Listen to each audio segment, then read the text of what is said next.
जय श्री कृष्णा। हिंदू धर्म में एकादशी व्रत का बहुत महत्व है। एकादशी का व्रत श्री हरि विष्णु भगवान को समर्पित है।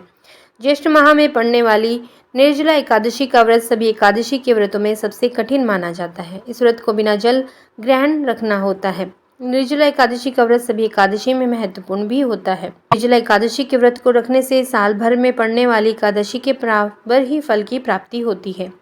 निर्जला एकादशी में उपवास के कठोर नियमों के कारण सभी एकादशी व्रतों में निर्जला एकादशी व्रत को सबसे कठिन माना जाता है।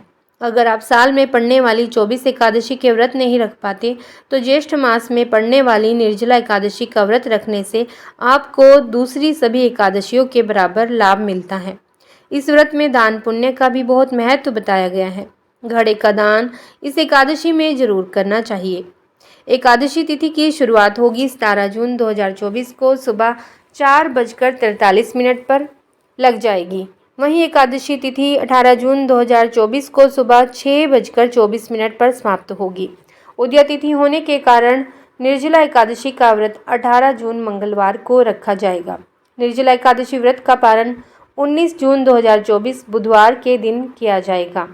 एकादशी व्रत पारण का समय 19 जून की सुबह 5:23 से सुबह 7:28 तक रहेगा। वैसे तो ये व्रत गंगा दशहरे के अगले दिन पड़ता है, परंतु कभी कभार किसी साल में गंगा दशहरा और निर्जला एकादशी एक ही दिन पड़ जाती है। 2024 में निर्जला एकादशी 18 जून को है।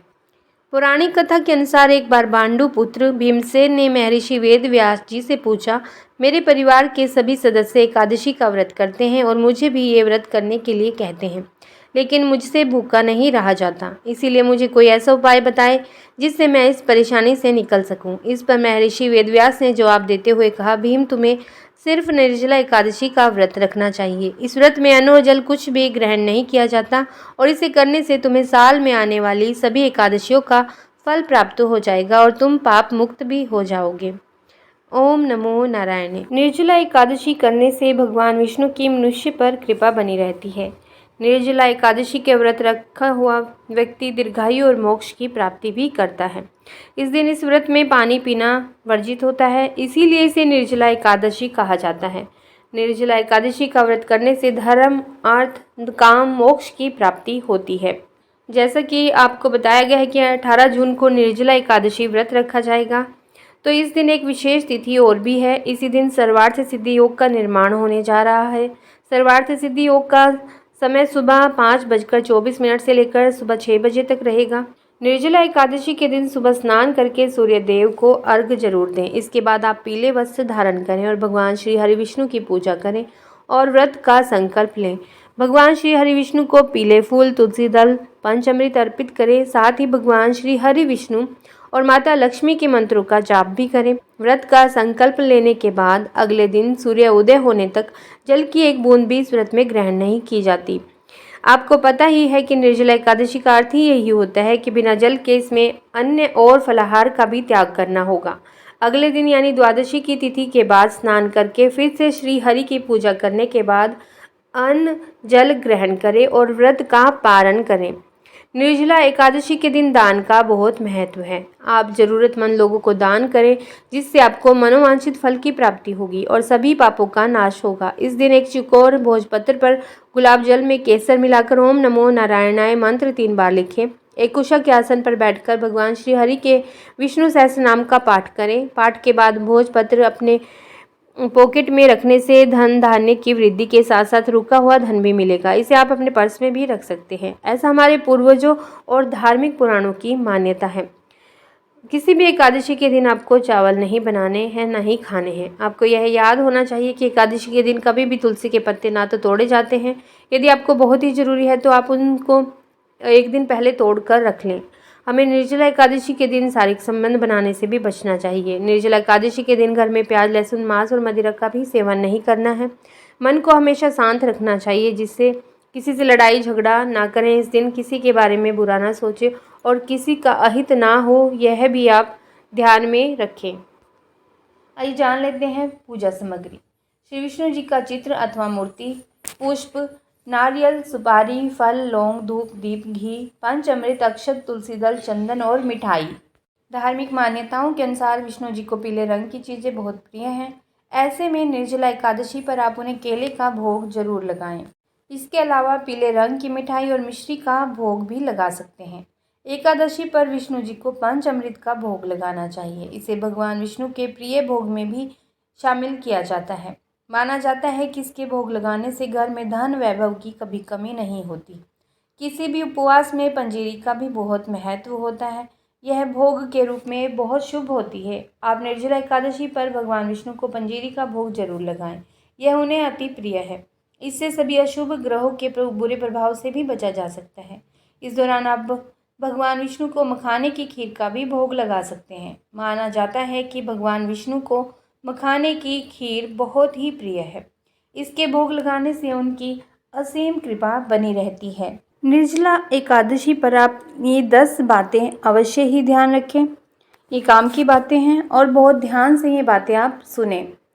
तो वीडियो को अंत तक जरूर सुने, क्योंकि निर्जला एकादशी का व्रत यदि आप कर रहे हैं तो आपके व्रत में कोई बाधा ना आए, कोई विघ्न ना आए और आपका व्रत संपूर्ण हो। इसीलिए इस वीडियो को ध्यान से जरूर सुनिएगा। सबसे पहले है दान। अन्न, जल दान, गौदान, वस्त्रदान, जूता और छाता दान। यदि आप यह नहीं कर सकते तो कम से कम इस दिन जल कलश में जल भरकर उसे सफ़ेद वस्त्र से ढककर चीनी, दूध और दक्षिणा के साथ ब्राह्मण को दान जरूर करें, जिससे साल भर की सभी एकादशियों का फल प्राप्त होता है। निर्जला एकादशी को जल और गौ दान करना सौभाग्य की बात मानते हैं। इसके अलावा लोग ग्रीष्म ऋतु में पैदा होने वाली फल, सब्जियां, पानी की सुराही, पंखा आदि का भी दान इस दिन करते हैं। दूसरी बात है निर्जला व्रत। निर्जला एकादशी पर नाम के अनुसार बिना जल के ही व्रत करें। पद्म पुराण में निर्जला एकादशी व्रत द्वारा मनोरथ सिद्ध होने की बात कही गई है। इस एकादशी के व्रत को विधि पूर्वक करने से सभी एकादशियों के व्रत का फल मिलता है। शास्त्रों के अनुसार निर्जला एकादशी व्रत में सूर्य उदय से लेकर दूसरे दिन के सूर्य उदय तक जल का त्याग कर देना चाहिए और अगले दिन सूर्योदय के बाद पूजा करके पारण के समय जल ग्रहण करना चाहिए। ऐसा करने से जहां वर्ष की सभी एकादशियों का फल मिलता है, वहीं पूरे वर्ष शुभ परिणाम भी प्राप्त होते हैं। और तीसरा है विष्णु आराधना। निर्जला एकादशी के दिन भगवान विष्णु की लक्ष्मी माता सहित आराधना की जाती है। इस दिन पीताम्बरधारी भगवान विष्णु की विधिवत पूजा करें और साथ ही यथाशक्ति श्री विष्णु के मंत्र ओम नमो भगवते वासुदेवाय का जाप करते रहना चाहिए। चौथा है जलदान। जो लोग गौदान नहीं कर पाते हैं वे इस समय जलपान जरूर कराते हैं। ज्येष्ठ माह वैसे भी तपता है, तो कई जगह पर प्याऊ लगाना और लोगों को पानी पिलाना पुण्य का कार्य है। इस दिन जल में वास करने वाले भगवान श्रीमन नारायण विष्णु की पूजा के बाद दान पुण्य के कार्य करके समाज सेवा की जाती है। ऐसा करने से पितरदोष भी दूर होने लगते हैं और साथ ही चंद्र दोष भी दूर होता है। पांचवा है देवी देवताओं को प्रसन्न करना। इस दिन श्री हरि विष्णु के साथ ही माता लक्ष्मी की पूजा करें। एकादशी तिथि के देवता हैं विश्व देवगण, इनकी पूजा भी करनी चाहिए। इस दिन जल देवता वरुण देव की पूजा का भी महत्व रहता है। इस दिन श्री कृष्ण की पूजा भी करनी चाहिए। विष्णु, कृष्ण, वरुण, विश्व देवगण और माता लक्ष्मी, इन सभी की पूजा करनी चाहिए। छठा है दान करें तो पानी से भरा घड़ा। इस दिन बिना जल पिए ब्राह्मण को शुद्ध पानी से भरा घड़ा और यह मंत्र पढ़कर दान करना चाहिए। मंत्र इस प्रकार से है। देव देव ऋषिकेश संसारणवतारक उद कुंभ प्रदानेन नय माम परमाम गतिम। अर्थात संसार सागर से तारने वाले देवदेव ऋषिकेश, इस जल के घड़े का दान करने से आप मुझे परम गति प्रदान करें। आप यदि संस्कृत में नहीं बोल सकते तो हिंदी में ही आप ऐसे बोलकर जल के घड़े को दान करें। सातवां है पीपल में जल अर्पित करना। यदि आप कोई उपाय नहीं कर सकते हैं तो इस दिन पीपल के पेड़ में जल अर्पित करके उसकी विधिवत पूजा करें। ऐसा करने से कर्ज से भी मुक्ति मिलती है। आठवां है ब्राह्मण भोजन। द्वादशी के दिन सूर्योदय के बाद विधि पूर्वक ब्राह्मण को भोजन करवाकर और दक्षिणा देकर और तत्पश्चात अन्न और जल ग्रहण करें। नौवां है निर्जला एकादशी की कथा। भक्ति पूर्वक इस व्रत को करने से व्रती को करोड़ों गायों को दान करने के समान फल प्राप्त होता है। इस दिन निर्जला एकादशी की कथा पढ़नी या सुननी चाहिए। इस दिन आप हमारे चैनल पर भी निर्जला एकादशी की व्रत कथा सुन सकते हैं। 10वां है पौधा आरोपण। इस दिन पौधा आरोपण करने का भी महत्व है। कहीं पर भी पीपल, बरगद, नीम, कैथ आदि का कोई भी पौधा आप इस दिन लगा सकते हैं। तो कुछ कार्य ऐसे भी हैं जो इस दिन करने से आपको बचना चाहिए। सबसे पहले है आहार। इस दिन चावल नहीं खाते हैं। इस दिन नमक नहीं खाना चाहिए।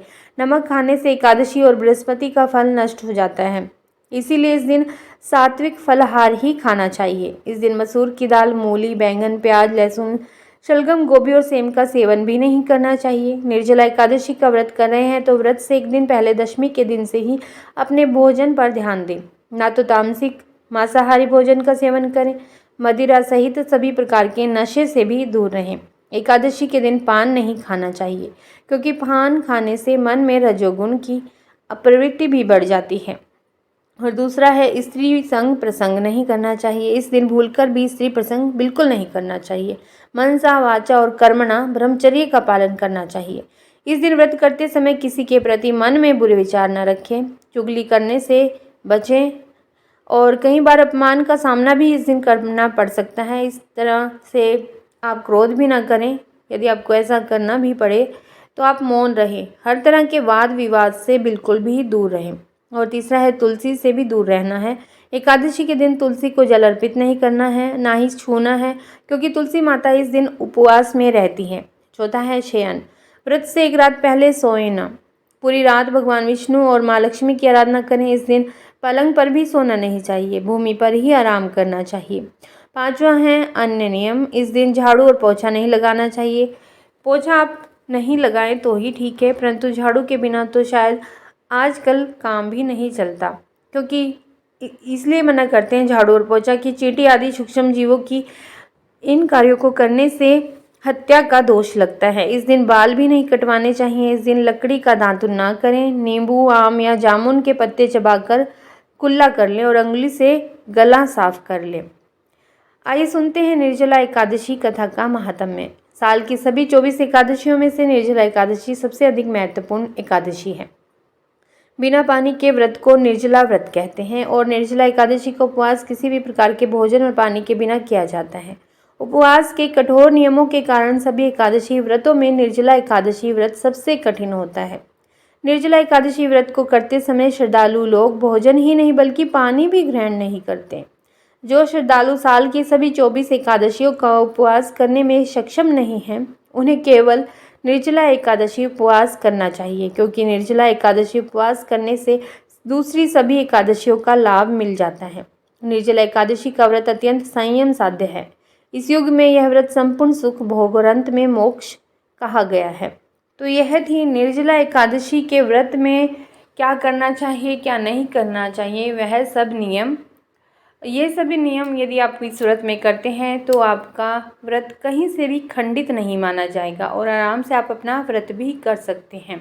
यदि यह वीडियो आपको ज्ञानवर्धक लगी है तो इस वीडियो को लाइक ज़रूर कीजिए और कमेंट बॉक्स में ओम नमो भगवते वासुदेवाय भी ज़रूर लिखिए। यदि आप इस चैनल पर हरिका पंचांग चैनल पर पहली बार आए हैं तो इस चैनल को सब्सक्राइब भी ज़रूर कीजिए। मेरा यह आपसे अनुरोध है।